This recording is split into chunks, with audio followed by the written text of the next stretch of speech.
Good morning, afternoon, evening, whatever time it is you happen to be watching this, North Parkers and beyond. This weekly word comes to you from the book of Titus, chapter 3, verses 1 and 2. Titus is what we call a pastoral epistle. Epistle is just a fancy word for letter. And Paul wrote to his proteges Timothy and Titus.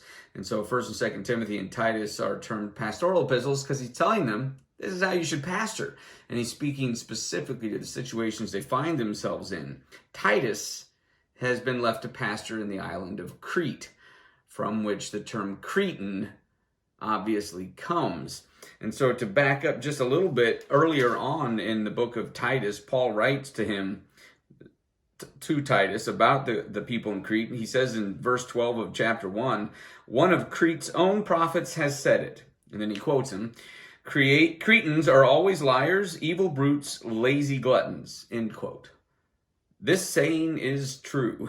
I mean, oh, sorry, modern day Cretans. That's got to be one of the worst names to not live up to. But these were the types of people that Titus was left to pastor. And chapter 3, verses 1 and 2 speaks quite clearly to what kind of people they should be, and therefore also what kind of people we should be.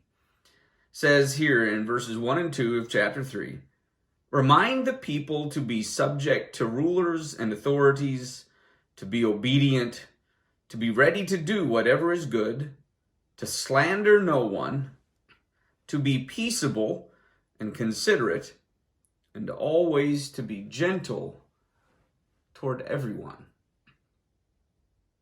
Now, this verse leaves very little wiggle room.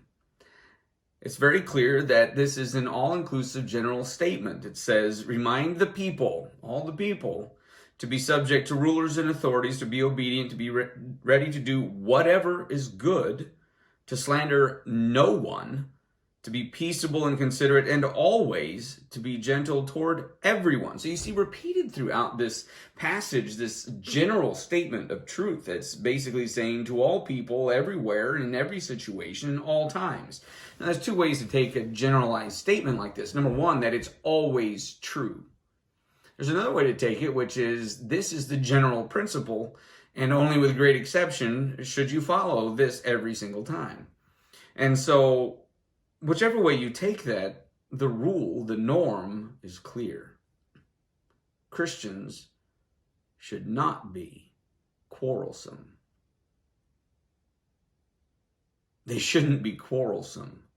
They shouldn't be people eager for a fight, picking apart each other's statements, disagreeing with them for the sheer pleasure of an argument, whether you call it a debate or any other such thing. You should be peaceable. The word actually is not quarrelsome. Also, you should never slander anyone. Slander, or libel, as we talk about it quite legally in our culture, is to speak an untruth about someone, especially in print or in media of some sort. I guess YouTube would be included in that. But the word for which it's translated slander here is blaspheme. You should blaspheme no one. You should not speak evil of anyone.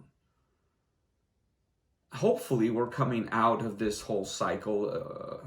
Hopefully we'll get at least a year off before the midterm elections. But it seems like our body politic, as it's been referred to, has grown less and less caring about Titus 3, 1 and 2. While that makes sense to some degree for a secular culture, it doesn't make sense of the church. And even if you find yourself in the midst of a culture that could be described as a bunch of Cretans, the church must not reflect that culture back to itself, and especially not within itself. Now, whatever level of authority you've been granted, it is granted by God. And so you should fill that authority, whether it be a pastoral authority or a ministry leader authority or an occupational authority, even up to a king, a monarch. You should fill that authority without any reservation. You should be free to fill that with the authority given to you, so long as you are equally willing to submit to the authorities that are placed over you. I say this all the time from the pulpit. If you're unwilling to follow, you are unfit to lead. Now, this is true of the king of Tyre, Tyre, not Tire, in the Old Testament. It's true of Lucifer himself. It was true of Adam, and it's true of me and of you. That you have no right to lead others if you are unwilling to submit to those that have been placed over you.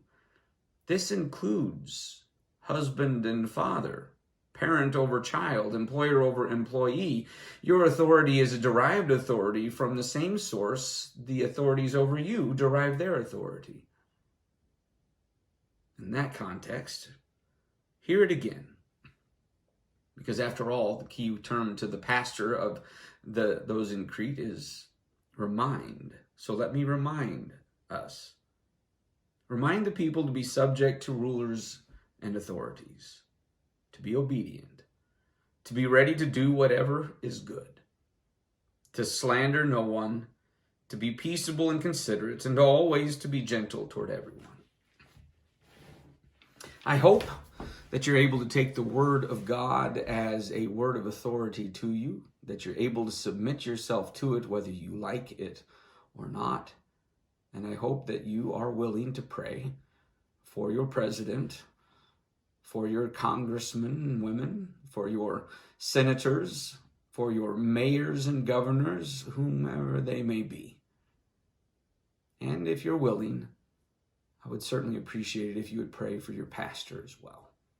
May God bless you and keep you. May he cause his face to shine upon you and be gracious unto you. And may you be free in exercising your authority within the constraints of your obedience to all authority over yourself, including and especially the triune God himself.